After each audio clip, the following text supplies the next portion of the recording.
Hello! Blessed day sa atin pong lahat. Isa pong mapagpalang araw ng Martes sa bawat isa. At salamat sa Diyos for this great privilege and opportunity for all of us na once again, every day, every morning, makapag-aral tayo at mapid natin ang ating pong mga kaluluwa, ang ating pong puso't isipan ng kanya pong mga salita.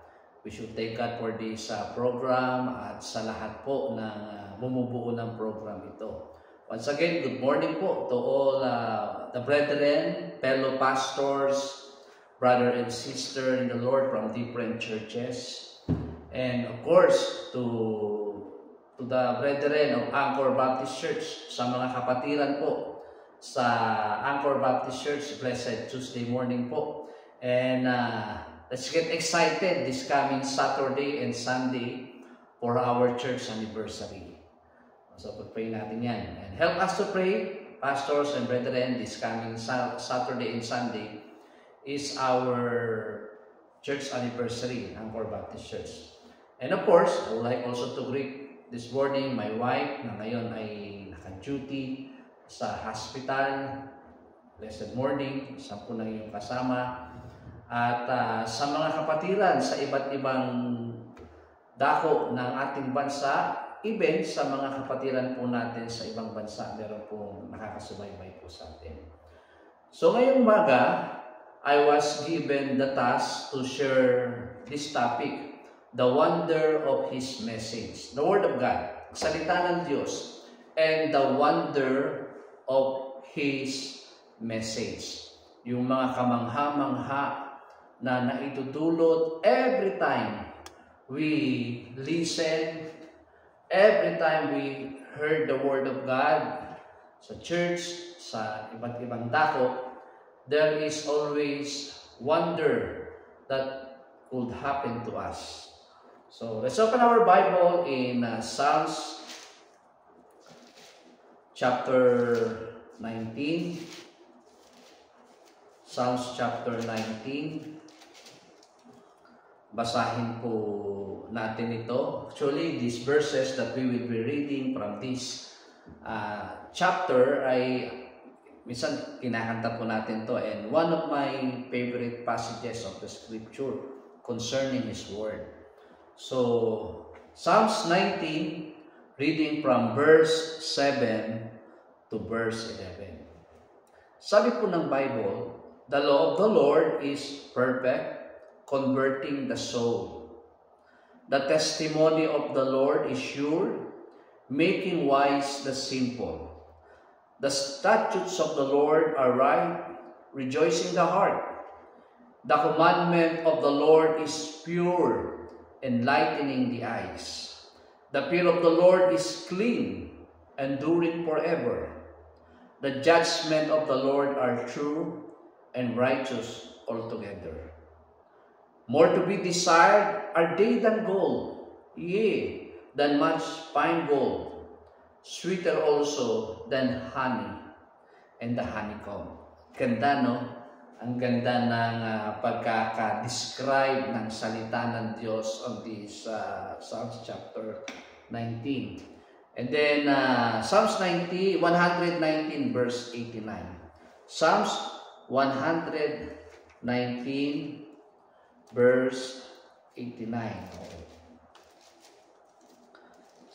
Sabi po ng Bible in verse 89, Psalms 119 verse 89, forever, O Lord, Thy word is settled in heaven. Ang ganda ng description ng Psalms 119, and His word was already settled in heaven. It's forever settled in heaven. Kaya po mahalaga ang salita ng Diyos, hindi lamang po na binabasa natin, napapakinggan din po natin. Kaya manalangin muna tayo. Let's pray. Father God of Israel, salamat po sa umagang ito. Thank you, Lord, for this wonderful morning. Na kung saan kami po ay muli makakapag-aral po ng iyo pong mga salita. Father God, we humble ourselves. We recognize that without you, we're nothing. Without the help and the leading and the enlightenment of the Holy Ghost, hindi po namin kayang maunawaan ng iyo pong mga salita. Help us this morning, feed our soul by your words. Bless us, strengthen us, encourage us by your words. At kayo po ang patuloy po, Panginoon, na mag-bless sa program, sa mga tagapakinig, to the fellow workers, and part of this program, sa mga kapatiran here and abroad. Salamat po. Bless you po kami ng inyo po mga salita ngayong umaga. In Jesus' name we pray. Amen. So, the wonder of His message. The Word of God, it was described on these passages of Scripture at marami pa pong magandang description. But ito, isa sa paborito ko po. Yung kung paano din-describe ng Panginoon ang kanya pong mga salita. And it was already settled in heaven. At napapakinggan po natin siya. From time to time, kagaya po neto, we listen to His Word through this program and many programs sharing the Word of God.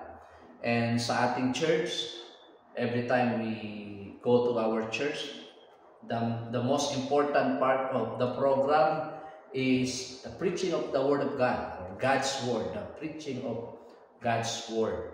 At dapat pinapakinggan po natin iyon.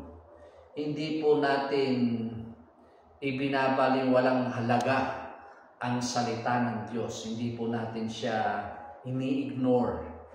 Hindi po natin siya dinidisregard. We should give the highest respect on His Word at lagi dapat natin siyang pinapakinggan. Ito po, pakinggan niyo po. Maybe the Word of God that you will be hearing at that time, hindi mo kailangan. But believe me, darating ang panahon, the Word of God, kakailanganin mo siya isang araw sa buhay mo. Kaya wag po natin bigyan ng hindi pansin ang salita ng Diyos every time ito po ay pinipreach. No? Sabi nga po ng Hebrews chapter 3 verse 8. Hebrews chapter 3 verse 8. Bago po tayo mag-proceed, sana makatulong po ito na dapat bigyan natin ng halaga ang salita ng Diyos. In Hebrews chapter 3 verse 8, ang sabi po ng Bible, harden not your heart as in the provocation, in the day of temptation in the wilderness. Huwag daw natin pagmatigasin ang ating pong puso. Every time we listen to His Word, we hear His Word, harden not our heart. Huwag natin pagmatigasin ang ating pong puso. And it was authenticated in verse 15. Sabi ng Bible, while it is said, today, if ye will hear His Word, harden not your hearts, as in the provocation. No? Ngayon, napapakinggan mo ang salita ng Diyos. Huwag mong pagmatigasin ang iyong puso. Oh. Tanggapin natin. Maybe, again, as I said earlier, maybe the Word of God, lagi mo nang napapakinggan. At sinasabi mo, ay, hindi ko kailangan yan. It's not for me, it's for him, it's for her. Maybe, the day that we heard the Word of God, hindi mo kailangan. Darating ang panahon, kailangan natin yan. Kuhain natin. Huwag natin pagpatigasin ang ating puso. Walang panahon sa buhay natin na hindi natin kailangan ang salita ng Diyos. Every time we listen to His Word. Alam niyo po kung bakit? Because there are wonders. Meron pong mga kamanghang-manghang bagay na inihahatid ang mensahe ng salita ng Diyos every time we listen to it. Every time na napapakinggan po natin yun, there are wonderful things. na ito ay binibigay po sa atin. At ayan po yung atin pong pag-aaralan. The wonder of His message. The Word of God, the wonder of His message. What are the wonder of the message of the Word of God? Every time we heard it, that we should not harden our heart. First and foremost, every time we listen to His Word, the wonder of its message. First, the power of His message convicts sinner to repentance. Ang kapangyarihan ng mensahe ng salita ng Diyos nagbibigay ng conviction sa isang taong makasalanan para magsisi ng kanyang kasalanan. That is wonder of His Word.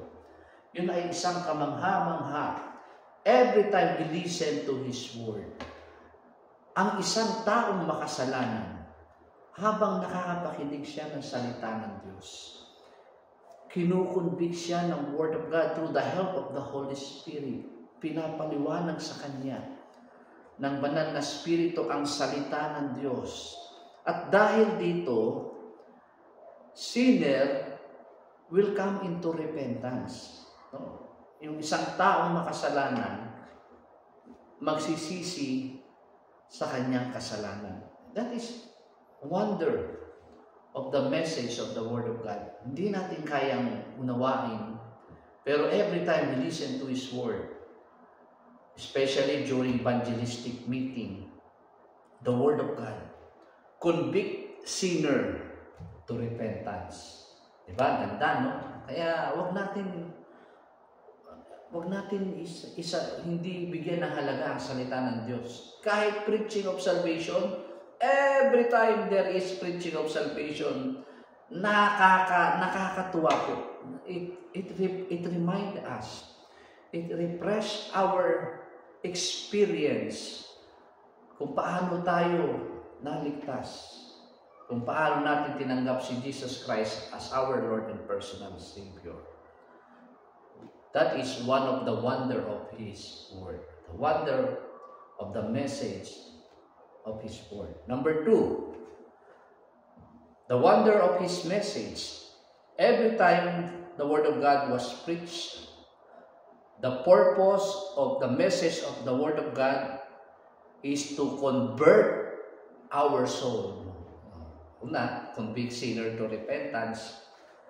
Another thing is the purpose, every time we listen to His Word, one of the wonder is to convert our souls. Sabi ng Bible, in Psalms 119, verse 130, Psalms 119, verse 130, ang sabi ko ng Biblia, in 130,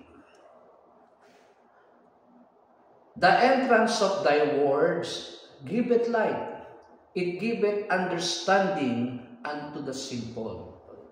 The entrance of His Word. Yung pagpasok ng salita ng Diyos. Kaya nga, sabi ng Bible, harden not your heart, because the Word of God will enter in your heart, in your soul, and in your mind. Papasok diyan. And every time the Word of God entered into our soul, heart, and mind, it giveth light. It giveth understanding unto the simple. When we were sinners, we were simple. Ibig sabihin po ng simple, ignorant. Wala pong kaalam-alam. Our soul is ignorant from His Word. Pero salamat sa Diyos, the Word of God was preached. Sinners convicted into repentance. And the purpose of His message is to convert our souls from being simple to wise and discerning. From being simple, kagaya na binasa natin kanina, yung Word of God, making wise the simple. Yung mangmang converts into wise and discerning. Kaya wag natin sabihin, hindi ko kailangan yan, salita ng Diyos. Alam mo na yan. No. the wonder of His message, because every time the Word of God was preached, the purpose of the message of the Word of God is to convert our soul from being simple to be wise and discerning. In Psalms 119 verse 172, ang sabi ng Bible, "My tongue shall speak of thy word, for all thy commandments are righteousness." Sinner tayo, ano ba lumalabas sa ating pong mga bibig? Ano ba ang naiisip natin? Ano ba ang nailalabas ng ating mga bibig? Di ba? More on sa unrighteousness. But because of the Word of God, we listen to the message. Yung purpose niya is so wonderful. Yung Word of God na ngayon ang nabibigas na ng ating pong bibig. Di ba? Ang ganda. Psalms 119 verse 140. Ang sabi po ng Bible, "Thy word is pure, therefore thy servant loveth it." Thy word is pure, therefore thy servant, we as saved servant of God, of the Lord, loveth it. So these are the wonder of the message of the Word of God.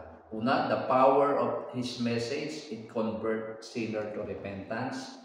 The purpose of the message of the Word of God, it will convert our soul from being simple to wise, understanding and with discernment. And then, another wonder of His message, every time the Word of God was preached, the Word of God prevent us to commit sin. Ang salita ng Diyos, kung atin lamang itong nanamnamin, ang isa sa kanyang kahangahangang mensahe, pinaparating sa atin, ito ay nagpre-prevent sa atin to commit sin. In Psalms 119 verse 105, sabi po ng Bible, "Thy word is a lamp unto my feet and a light unto my soul." If we will just only be sensitive, aware, and discerning sa ating pong present time, this world is getting worse and the world is getting darker. Ang mundo ay pasama ng pasama, padilim ng padilim, dahil po sa kasalanan ng tao. At hindi natin pwedeng sabihin na hindi na tayo magkakamali. Hindi na tayo wala ng temptation, hindi po. Meron pa rin po. But the wonder of the message of the Word of God, it prevents us to commit sin. Sa papaanong paraan? Because His Word is a lamp unto our feet. Meron na tayong liwanag. And a light unto my path. No? Meron ng tanglaw sa ating paa at liwanag sa ating pong nilalakaran. Di ba? Kahit madilim ang mundo, napakadilim po talaga kung magiging sensitive lang tayo spiritually. Napakatindi ng kasalanan. Pero because of His Word, meron tayong liwanag. Hindi tayo nai-stumble into sin. It prevents us to commit sin. Napipigilan neto na tayo po ay makagawa ng kasalanan. That is one of the wonderful message of God's Word. It prevents us to commit sin.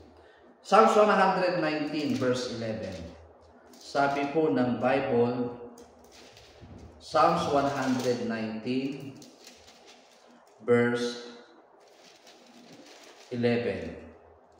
Thy word have I hid in my heart, that I might not sin against Thee. Di ba? Kanina, sabi ng Bible in Hebrews chapter 3 verse 15, every time you hear the Word of God, preached, shared sa Bible study, harden not your heart. Anong gagawin natin? Dapat tanggapin natin.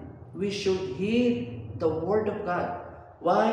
The message of the Word of God is to prevent us to commit sin. Sabi ng Bible, Thy Word have I hid in mine heart that I might not sin against Thee.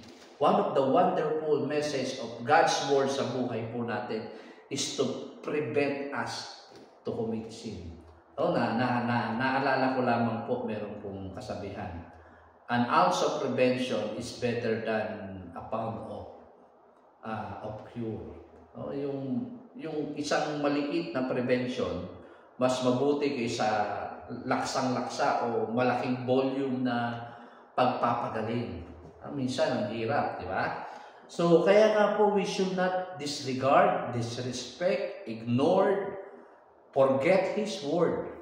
Because every time we listen to His Word, there is wonderful message na ipinaparating sa atin ng Panginoon. And one of it is to prevent us to commit sin, no? Para mapigilan tayo sa paggawa ng kasalanan. Another thing, another wonder of the message of the Word of God.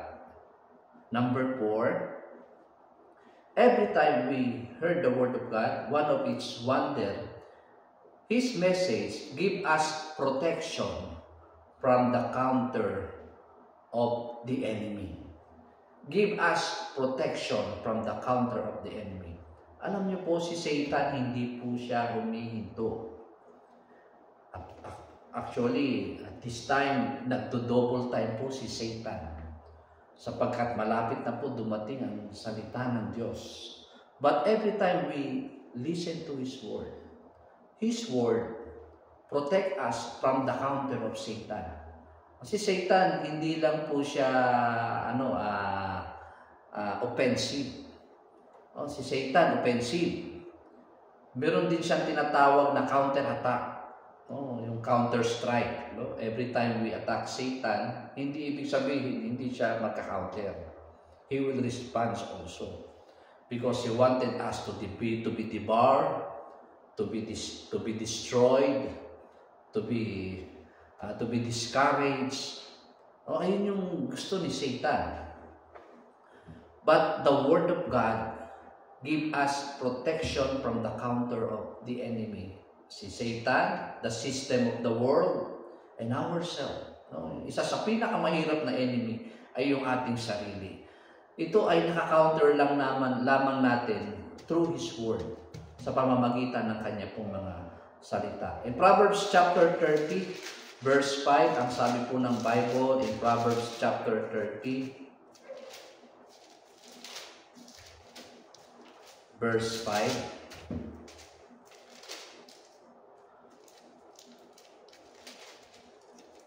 every word of God is pure. He is a shield unto them that put their trust in Him. Ganda, no? Every word of God is pure. And it is a shield, a buckler unto them that put their trust in Him. One of the wonder of the message of God's Word, it gives us protection from the counter of the enemy. Si Satan, the system of the world, and ourselves, the worst enemy. Pagharap natin sa salamin. So, another thing, wonder of the message of the Word of God, panglima, every time we hear His Word, one of His wonder of the message of God's Word, the promise of the message of God's Word is comfort to every believer. Will give comfort to every believer. Gusto natin ma-comfort? Word of God. Listen to the Word of God. Because one of the wonderful message of the Word of God is to comfort us. Magbigay ng comfort. Ba comfort sa Tagalog? Yung kaaliwan, no? Yung kapahingahan. Yun ang isa sa magandang mensahe ng salita ng Diyos. Comfort. The promise of His Word is comfort to every believer. Psalms 119 verse 16. Paano tayo makukomfort ng salita ng Diyos? Psalms 119, verse 16. Sabi po ng Bible, in Psalms 119, verse 16, I will delight myself in thy statutes. I will not forget thy word. My delight is on your statutes, the statutes of the Lord. Yung salita ng Diyos. I will not forget your word because it give us promise of comfort. Sa papaanong paraan? First, His word will be fulfilled. It will happen. Diba? Nakaka-comfort pag ang nalaman natin ang salita ng Diyos is truly happening. It's fulfilling. Or the prophecy that was mentioned in the Bible was fulfilled. It's a comfort. Diba? It gives us hope. Na ibig sabihin, ang sarap magtiwala sa salita ng Diyos. Kasi, lahat ng salita niya, nangyayari. It happens. Sabi nga po ng Matthew chapter 5, verse 18. Ang sabi po ng Bible in Matthew chapter 5, verse 18. For verily I say unto you, till heaven and earth pass, one jot or one tittle shall in no wise pass from the law till all be fulfilled. Lahat ng nakasulat sa Bible, lahat ng mga punctuation mark dyan, kung saan man po yan nakalagay sa salita ng Diyos, the prophecy, the promises, it will be fulfilled. It was great comfort. Isang nakaka-comfort na bagay sa atin, malaman natin ang salita ng Diyos is getting fulfilled. No? So, another thing, the Word of God is true. Ang salita ng Diyos ay totoo. Amen. Diba? Walang salita ng Diyos ang hindi totoo. Kaya nga walang panahon na hindi natin kailangan ang salita ng Diyos. Kailangan po natin ito. And then, it is very comforting because the word of God is settled forever. Forever, thy word is settled. Already settled in heaven. Itong salita ng Diyos, ito rin po gagamitin ng Diyos sa atin, pang-judge. No? Yung paano tayo hahatulan ng Panginoon. Ito rin, Word of God. Paano tayo nabuhay from His Word. How we obey His Word. Ito rin. Hanggang sa kahuli-hulihan kasaysayan ng sangkatauhan, Word of God, salita ng Diyos, it was settled in heaven. It means it's forever. What a comforting truth. Every time we listen to His Word. Wonderful truth. Wonderful message of God's Word. His promise of His Word is comforting because it will happen, it was true, and it will be forever. So, kaya harden not your heart. Every time you listen to the Word of God, please harden not your heart. Because the wonder of the message of His Word first, every time we listen, the power of His message convict sinner to repentance. The purpose of the message of the Word of God, convert our souls from being wise, from being simple to wise with understanding and discerning. The wonder of His message prevent us to commit sin. Napipigilan tayo gumawa ng kasalanan. Another thing, the wonder of His message protect us from the counter of the enemy. Satan, the system of the world, and the worst is ourselves. The last, the wonder of His message, the promise of His Word, is a comfort for every believer. That is the wonder of the message of the Word of God. I hope and I pray, meron po tayong natutunan ngayong araw na ito. maging baon po natin itong salita ng Diyos. Once again, maraming salamat po sa lahat ng bumubuo ng palatuntunan ang salita ng buhay. Sa lahat ng mga fellow pastors, sa lahat po ng mga kapatiran, faithfully, painstakingly, lagi-lagi pong sumusubaybay sa ating pong palatuntunan. At suportahan niyo po ang inyo pong mga church, inyo pong mga pastor. To all the brethren of Anchor Baptist Church, let's get excited. This coming Saturday and Sunday is our church anniversary. I pray and I believe with all my heart, by God's grace, there will be victory. And to my wife sa hospital, blessed day, mapag-palang araw po sa aking may bahay.